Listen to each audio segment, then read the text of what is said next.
Our scripture meditation is Luke chapter 22, verses 31 through 33. Again, scripture meditation is Luke chapter 22, verses 31 through 33. Scientific theory asserts something interesting about the body's physical response to hearing various words. By measuring heart rate, brain waves, and bodily function, researchers can chart the physiological responses to spoken words. People tend to have a very favorable response to hearing their name called, especially when pronounced correctly. Incorrectly pronouncing a person's name engages negative physical and emotional internal reactions. As expected, positive words can result in better biological responses than do negative words. One word that seems to bring about negative internal responses is the word test. Students respond negatively when teachers announce a test. Patients become anxious when doctors call for tests. The Department of Motor Vehicles frustrates drivers when they require tests for driver's license renewal. State governments inconvenience motorists by mandating emissions tests. Life insurance policies usually cannot be underwritten without a physical test. Job applicants become nervous when performing skills tests. Just about everyone experiences nervousness when waiting for any type of test result to come in the mail. Tests make people testy. However, every instance of a test serves a needed purpose. The outcome of a test helps to demonstrate the best course of action to be taken based on the outcomes of the tests. So, tests help to identify information needed to then implement appropriate responses to actual and factual matters of concern. For this reason, all believers undergo testing of our faith. No matter how long you have been in the church or how many scriptures you can quote, each one of us will face some faith-challenging tests. Uninvited circumstances will present themselves. Not even the strongest person can bear all of life's burdens alone. At times, answers to problems surface much slower than the quick pace of perplexing questions. Midnight's darkness will sometimes creep upon you in the middle of the day. The wind of adversity will suck the breath of hope from your very being. A problem can be so overwhelming that a person can be so inwardly focused that he feels alone even when in the middle of a large crowd. Those very painful events and unsettling occurrences that are naturally attributed to Satan's workings may actually be working our faith so that we have a faith that works. Take careful notice of Peter, the impetuous disciple. Some of the disciples seem to have been less prominent than others. Peter, however, appears to have been the more vocal and outspoken of the group. Either he was voted the spokesperson of the group, or the other disciples just had enough sense not to say everything that could have been said. Often, Peter acted, reacted, and spoke without seemingly giving much forethought to the consequences of his impulsive and reactionary personality. For this reason, the Lord permitted Peter's faith to be tested in Luke chapter 22, verses 31 through 33. While Satan's intentions for that test were certainly not honorable, the Lord allowed it in an effort to help Peter mature in his faith. The same speaks true to our tests. See what can be learned from Peter to help guide our thinking in such instances. Again, in Luke chapter 22, beginning with verse 31. And the Lord said, Simon, Simon, behold, Satan has desired to have you, that he may sift you as wheat. But I have prayed for you, that your faith fail not. And when you are converted, strengthen your brethren. And he said unto him, Lord, I am ready. Now, before you read any further, did you notice Peter's response? I am ready. I am ready. He thought he was ready.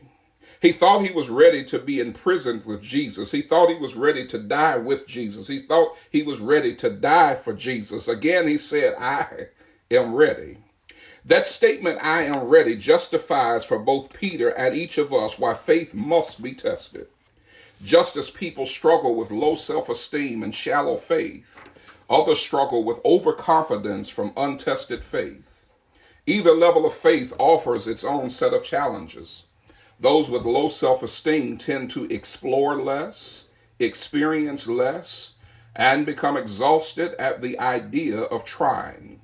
They would rather resort to isolation than to publicly display their inner inhibitions.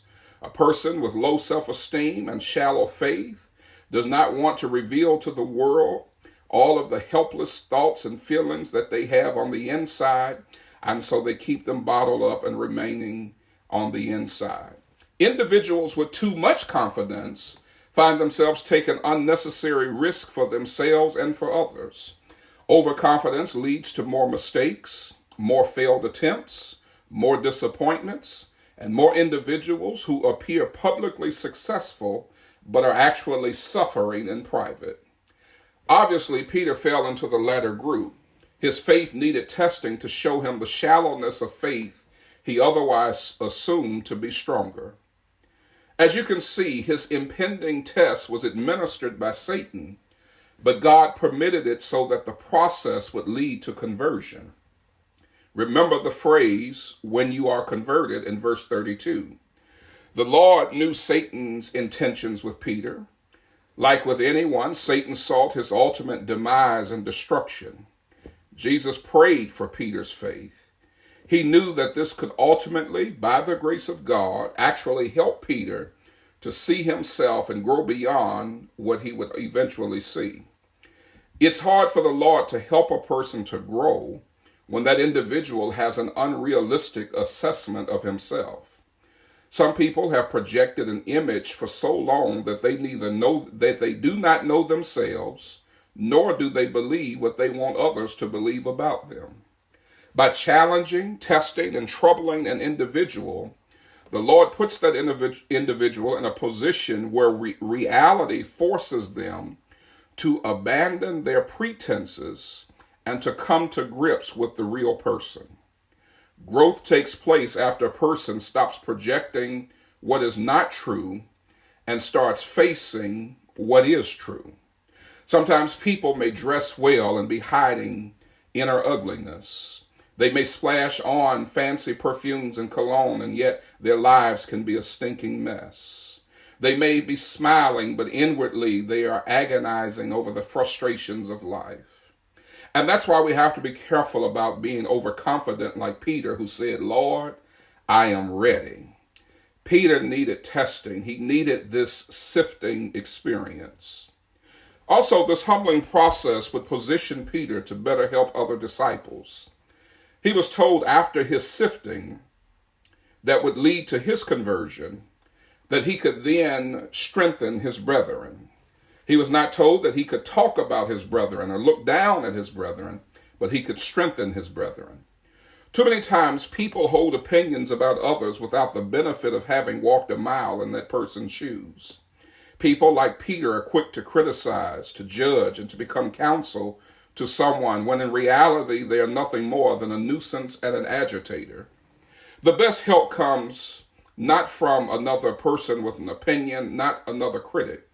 The best help comes from the one who stands in the rain with you and holds the umbrella.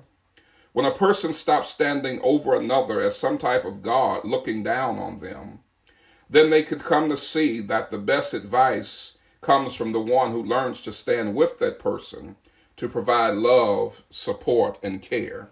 And that person is far superior to a person with just another opinion. In the example of Peter, we learn that tests, though undesired, offer us the potential for great blessings. The results of tested faith helps us to see ourselves as we really are and offers us the opportunity for personal growth. Then we are better positioned to strengthen others without imposing ourselves in a way that's damaging to their spiritual walk. Maybe this test we find ourselves in as a global pandemic is upon us has been designed by God to help us to see ourselves, to grow beyond what we see, and then to learn how to help others. May God bless you to pass the tests. Satan may proctor or administer the tests, but Jesus is praying that in such times as this, that our faith does not fail. Tune in tomorrow night and every night for another installment of A Few Minutes with the Minister with Words from the Master.